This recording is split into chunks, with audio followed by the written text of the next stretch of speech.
don't know even how to start anymore. I'm gonna review a book.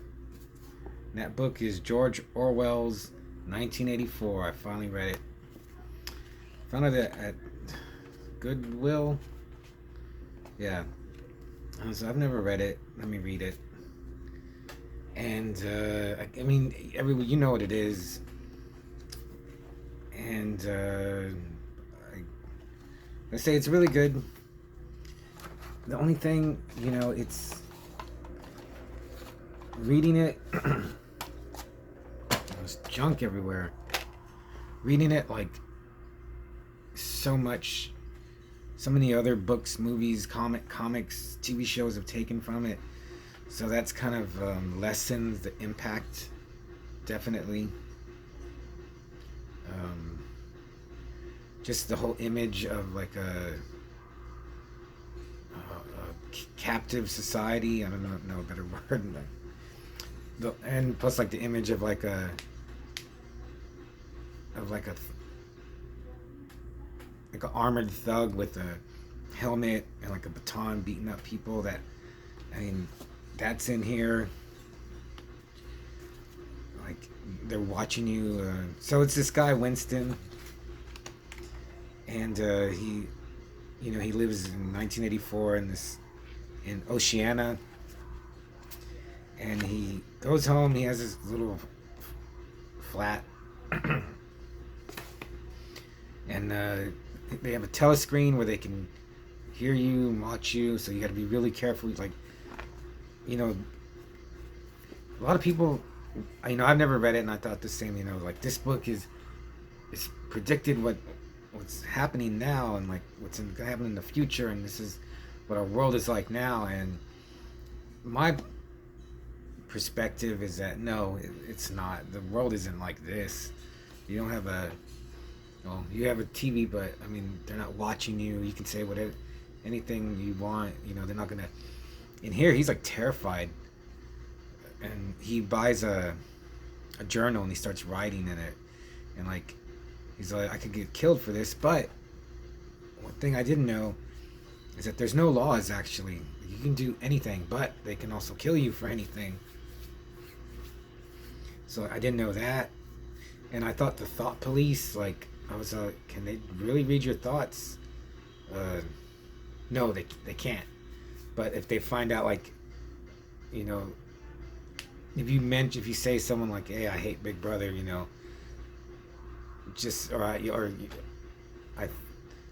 I have a thought that Big Brother is bad, someone could rat you out and they'll come and take you away.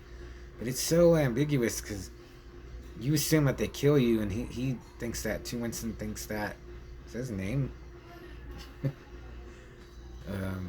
But he even says, like, I actually don't know. Like, usually they do kill you, but you could be sent to a work camp, a labor camp, or you could just be let go. And yeah, it's very sad too. Like, he thinks about his mother and his little sister, who's a baby who was sick, just disappeared one day. And he says they could be alive, or they could be dead, or my mom could be in a work camp, or they could have just thrown his sister, like, just thrown her in the alley and left her to die. He doesn't know. So he starts keeping this journal. I thought that was going to be a big part of it, but it's actually not. So I was like, what is it like? I remember I recorded the movie off TV, and I never watched it. I watched a little bit of it. So I was like, what is it really about? And it's just about being sad and depressed and oppressed. And as I was reading it, like, he's really paranoid about everything. So after a while, I was like, is there, like, he thinks there's microphones everywhere. They're constantly watching you. But they never actually show that. Like, he says, there could be microphones, but they never say, like, oh, there's a microphone right there. He thinks people could be watching you at any time, or whoever you talk to could rat on you, but I didn't get the impression that that's what was going on. I think that Big Brother, put that in people's heads and just let their own paranoia take over. Or it could have been, they could have like cameras and spies and microphones everywhere, but they never like expressly say that that's what's going on. He does fall in love. He meets a girl where he works. I think he works at the Ministry of Truth. He just rewrites history. He meets this girl, Julia. I think that was. I can't even remember her. I think Julia. Yeah, Julia. And they fall in love and they make love, and he's just happy. Like they have a secret place where they go and hang out and have sex and just be together, like not terrified of everything all the time. And eventually they do get caught. He joins like the Brotherhood, which is like rebellion, but that's so vague too, because the person he meets, like, oh, you'll never meet another member. We're gonna give you this book to read that will teach you about, what's really going on. You might have to do stuff, but you'll never know like who you're working with. And then they get caught and tortured, and it's not as crazy as I thought. In fact, it took me a while to read it. It took me like 3 weeks to read it, but I was reading a lot of the comics and watching so many movies. And at first I was like, George Orwell is a good writer. He does know how to like get right into the human emotion and what really matters in his story, I thought. But yeah, it's very sad, this world. There is I guess there are some parallels, but the world's not like this, and I don't think it ever will be. But there is one part where he says, like, if they say the Earth's flat, then like when they're torturing him, it gets to the point where he'll say anything. But I don't want to spoil it, but there's even something beyond that they want you to do. But yeah, you get to the point where where you do believe, like if they say Big Brother says the Earth is flat, well, the Earth is flat. 2 + 2 = 5. Oh yeah, like they get rid of words, and I know we're getting rid of words. People's vocabularies are horrible, but that's just because people are stupid and don't want to learn. There is a machine that makes music, kind of like an AI. Remind me of like the AI art now. I guess stuff that reminded me of now, like was that getting rid of the words, the flat Earth thing, which is just one like sentence that they talk about. I'm glad I read it. There is one part where I thought it was kind of boring for a while, and I got to one part where I was okay, this has just got really good. But then when they give him the book about the Brotherhood and learning about what they're trying to do, that was boring. At first it was interesting because we're talking about the war between Oceania and Eurasia and East Asia. But then it was just like reading a high school textbook or college textbook about the government and stuff. So I'll give it 4 out of 5. I can't give it a 5 because it's been built up so much. I've heard so much about this book, and it's really good. I wouldn't call it great, but I mean, I judge a book on how much enjoyment I get out of it.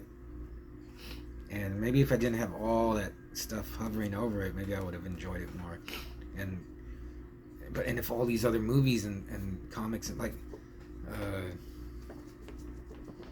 what's his name? V for Vendetta. I can't remember his name. Even V for Vendetta is totally influenced by this. Watchmen to a degree. I'm sure everybody, like every science fiction writer. I wouldn't even call this science fiction though. What's his name? I'm calling not Morrison. Alan Moore. Yeah, Alan Moore was really. I think he had to have been influenced by this with V for Vendetta. Um, but then it's not as oppressive as. Um, Everyone's not oppressed in here. There's a like the group. There's the inner party, the outer party, and then there's these people they call pros, the proletarians, and they don't give a.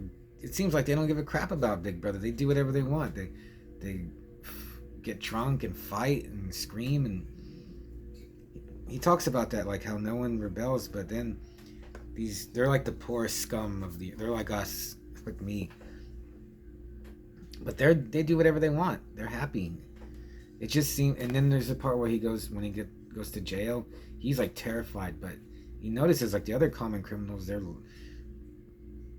laughing and talking to the god. Well, it's not like a party or nothing, but they're not terrified like he or some other political prisoners are. So I was like, so what is this world? Is it just a small part of the population? Because I think he even says like the population is like 85% proletarians and 15% like the party members. And yeah, they're so there's not does all these rules not apply to the pros, or they just don't care? You know, they'll die, or they don't care what happens to them, which is a better way to live. He thinks so. Yeah, this book goes all over the place on that. Should you read it? Yeah, sure. If you think you should, if you have any like interest in it all, I'll give it a read. So finally read it, 1984. I can knock that one. Now I can start something else. I think though I'm gonna read some Stephen King short stories. See how bad those suck, or if they're any good. And I'm on the sixth episode of The Last of Us. Man, I did not like it at first, but that 5th episode with that, I call it the giant fungus man monster. I was like, that's awesome. I really like it. So I don't know if I'll review Last of Me. I'll review it. But Ash vs. Evil Dead Season 3 was the best thing I've seen. Better than George Orwell's 1984. I enjoyed it more, of course. But hopefully I can review more books, more zines. I'm going to try to review the Late Night Snack zine tomorrow. So I'll see you tomorrow. Bye.